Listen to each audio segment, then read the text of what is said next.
লোকসভা নির্বাচন শেষ, ফলও একেবারে সামনে চলে এসেছে এবং তারপরে সোশ্যাল মিডিয়ায় আর মোদিকা পরিবার নয়, দলের নেতা কর্মীদের গতকালই এই নির্দেশ দেন প্রধানমন্ত্রী নরেন্দ্র মোদী। আর তারপর সোশ্যাল মিডিয়ায় সরব হয়েছেন কুণাল ঘোষ। তার নিশানায় মোদিকা পরিবার। মোদিকা পরিবার লেখা হয়েছিল কেন, আর এখন তা মুছে ফেলার নির্দেশই বা কেন দেওয়া হচ্ছে?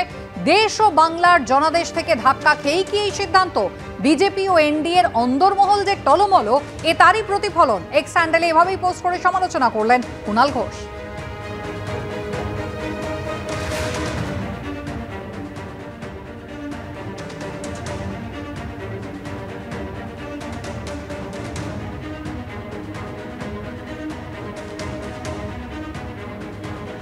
সোশ্যাল মিডিয়ায় কুণাল ঘোষ যখন সরব হচ্ছেন, তার পাল্টা কি বলছেন রাজ্য বিজেপি মুখপাত্র শ্রমিক ভট্টাচার্য, শুনুন। একটা রাজনৈতিক দল তারা চ্যালেঞ্জ করছে কাকে? তৃণমূল কংগ্রেস এই নির্বাচনে 29টা আসন পেয়ে মনে করছে যেন 329টা আসনে তারা জয়লাভ করেছে। চ্যালেঞ্জ করছে যাকে তিনি 240টা আসনের দলের নেতা, 350 বেশি তার সঙ্গে মানুষের আস্থা আছে, সমর্থন আছে।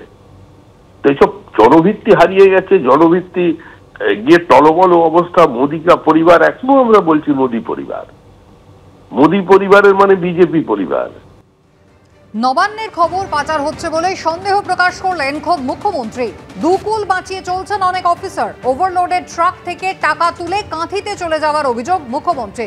নবান্নের প্রশাসনিক বৈঠকে পুলিশের একাংশের ভূমিকায় ক্ষোভ প্রকাশ করলেন স্বয়ং প্রশাসনের যিনি কর্তা ব্যক্তি এবং যিনি একেবারে রাজ্যের পুলিশ মন্ত্রী। নবান্নের নানা অফিসিয়াল ফাইল, নির্দেশিকার খবর বাইরে চলে যাচ্ছে, এমনটাই সন্দেহ করেছেন মুখ্যমন্ত্রী। কিভাবে ঘটছে, কারা করছে, তা নিয়েও তিনি আশঙ্কা প্রকাশ করেছেন, এমনটাই সূত্র মারফত খবর।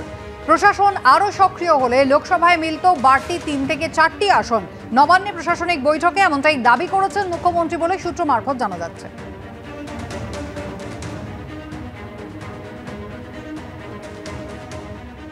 মুখ্যমন্ত্রী কালকে যা বলেছেন তাতে স্পষ্ট করে দিয়েছেন যে দলতন্ত্র উনি 100 করতে চান, এখনো 100 করতে পারেননি। সেই কারণে ওর হতাশা উনি প্রকাশ করেছেন। ওভারলোডেড ট্রাক ব্যবস্থা করে তার কাছে টাকা নিয়ে এবং সেই টাকা তৃণমূলের নেতাদের পকেটে যাচ্ছে, তার পিছনে অফিসাররা পর্যন্ত যুক্ত হয়ে রয়েছে। এটা তো ট্রাক ওনার অ্যাসোসিয়েশনের অভিযোগ ছিল, লিখিত অভিযোগ, তো কোনো গোপন কথা না। উনি সেগুলোকে অ্যালাউ করেছেন যাতে লুঠের টাকাটা পুরোপুরি আসে।